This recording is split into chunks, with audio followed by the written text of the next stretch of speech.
안녕하세요. 오늘은 평가제의 관찰일지를 작성하는 방법과 기준에 대해서 알아보려고 합니다. 관찰일지는 예전에 바뀌었어요. 우리 월 1회를 쓰는 걸로. 근데 아직도 한 달에 2번, 3번 혹은 표준보육과정 영역대로 5번, 6번 많이 기록하고 계시는 원도 많은 것 같아요. 다만 제가 말씀드리고 싶은 건 많이 기록하고 자주 아이들을 관찰한 내용이 있으면 물론 아이들한테도 교사한테도 도움이 되는 자료일 수 있어요. 근데 그게 평가제 기준인 줄 알고, 그러니까 잘못 알고 그렇게 많이 쓰고 계시는 건 다른 거죠. 평가제 기준은 월 1회입니다. 그래서 이 부분을 잘 알고 계셔서 우리가 아이들을 위해서 조금 더 작성을 잘 기록해보자. 이제 이런 방향으로 2번, 3번 뭐 표준보육과정 영역대로 쓴다거나 사진을 넣는다거나 이제 더 도움되는 방향을 찾아볼 수는 있지만 이게 카더라가 돼서 한 달에 2번 써야 되는데 3번 써야 되는데 아니야. 표준보육과정 영역대로 6번 써야 되는데 이제 이런 방식으로 이야기가 전달이 되는 건 좀 조심해야 될 것 같다. 그래서 지금 평가제 기준은 한 달에 한 번 작성하는 것이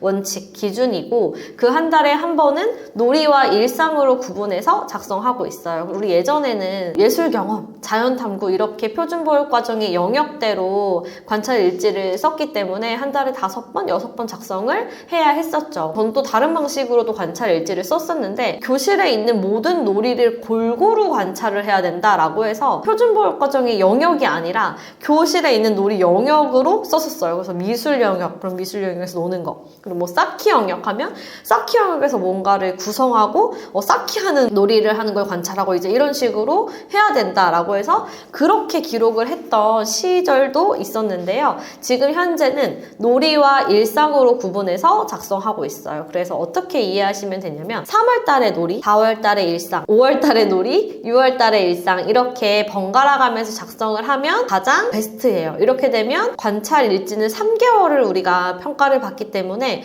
언제 어떻게 3개월을 제출하더라도 놀이 일상, 놀이 일상 이렇게 쓰면 놀이와 일상이 모두 다 보여지기 때문에 가장 좋은 방법입니다. 그래서 이렇게 놀이와 일상을 기준으로 작성을 하시면 되고요. 아까 말씀드린 것처럼 관찰자한테 3개월의 관찰일지 기록을 제출을 해야 되기 때문에 놀이, 놀이, 일상, 일상, 일상, 놀이 이렇게 작성을 하셔서 보여드리는 것도 가능해요. 근데 제가 되도록 놀이, 일상, 놀이, 일상 번갈아 가면서 작성을 해라 라고 말씀드리는 이유는 간혹 가다가 놀이, 놀이 하고 다음 달에 일상 써야지 했는데 놀이, 놀이, 놀이 이렇게 겹쳐져서 관찰자한테 하필이면 제출해야 되는 그 달에 놀이, 놀이, 놀이 이런 식으로 이제 3개월에 기록이 다 놀이인 경우, 3개월의 기록이 다 일상인 경우가 발생을 해요. 안 생길 것 같은데 꼭 그렇게 돼서 실제로 N평점을 받았던 이제 저희 수강생 분이 있었거든요. 그래서 내가 쓸 때는 절대 그런 실수 안 할 것 같은데 실수가 생기는 게 평가제이기 때문에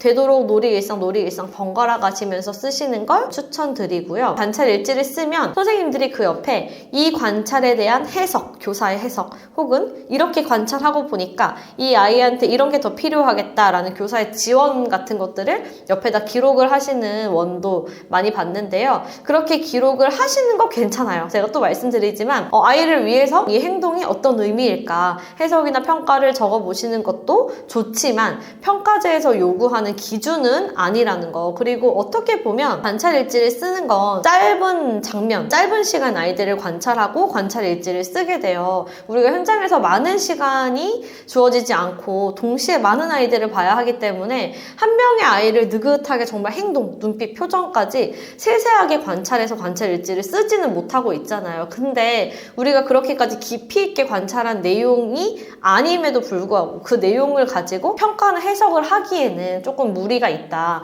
그래서 우리가 쓰는 게 총평을 작성을 하게 되잖아요. 매달 하나씩 관찰을 해서 그게 6개월이 쌓이면 이 아이가 어떤 발달의 변화를 보였다든지 어떤 특성이 있다든지 이제 이런 부분을 추측할 수 있고 교사도 알게 되니까 이제 그걸 기준으로 지표에서는 매번 관찰한 내용에 따른 해석이나 교사의 평가, 뭐 지원 계획 이런 것들을 작성을 하지 않아도 된다. 그러니까 그런 기준이 없다라고 알고 계시면 될 것 같습니다. 그리고 방금 말씀드린 것처럼 표준보육 과정의 영역을 기록을 하지 않아도 괜찮은데요. 이제는 놀이와 일상으로 쓰면 되는데 아직까지도 협의가 안 돼서 이제 원장님이 그냥 표준보육 과정 영역대로 써라고 하던지 아니면 그냥 우리는 좀 잘 써보자 라고 해서 5개, 6개 쓴다 라고 하시는 선생님들이 그럼 표준보육 과정 영역대로 쓰면 N평점 받나요? 많이 물어보세요. 강의를 할 때마다.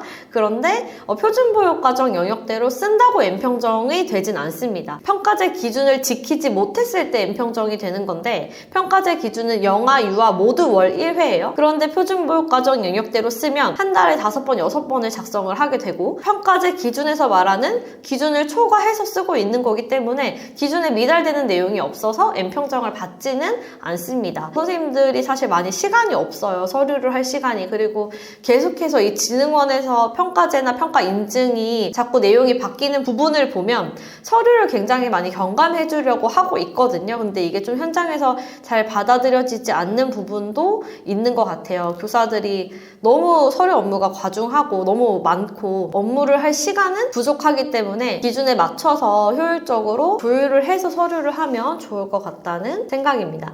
관찰 일지도 선생님들이 쓰기 어려워 하시는 분들이 많아서 실제로 평가제 받은 어린이집 선생님들이 관찰 일지를 카페에 많이 공유해 주셨어요. 그래서 그대로 복사해서 붙여넣기 해가지고 쓰라는 건 아니에요. 우리 아이를 관찰하고 그 행동이나 아이가 했던 말 이런 것들을 쓰는 게 관찰 일지이기 때문에 당연히 복사 붙여넣기 하면 안 되시지만 어떻게 써야 될지를 잘 모르시는 분들은 다른 사람이 쓴 예시를 보면서 이렇게 쓸 수 있구나, 이런 부분도 기록을 해볼 수 있구나, 이렇게 문장을 구성할 수 있구나, 이제 이런 부분을 좀 팁으로 얻어 가실 수 있을 것 같아요. 그래서 카페에서 관찰 일지도 한번 도움을 받아보시면 좋을 것 같습니다.